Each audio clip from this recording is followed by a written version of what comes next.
Ayan. Hi mga tambayers! Andito na naman ako sa sa makeup room.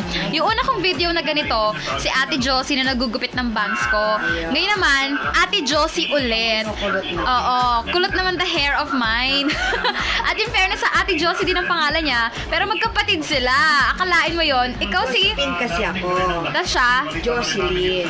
Josephine and Jocelyn. So, sino mas matanda? Siyempre ako, pero mukhang bata raw ako. Correct. Grabe naman yon.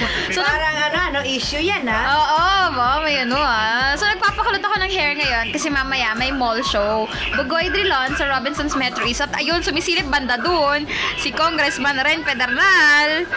Gusto mo rin pakulot? Kukulit ba di? Ayan, diba? Wait na lang. Diba? Kamusta naman? Sige, check this out mga tambayers. Curly, diba? Yeah. Ayan, ganito kasarap magtrabaho sa tambayan. Kapag kailangan mo ng curly hair, gotta file dito. Kung kailangan mo magpakikay ever, ayan, nasa harapan mo na.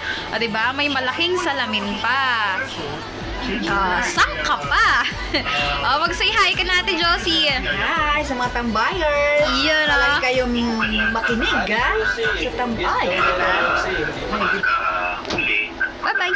Hi.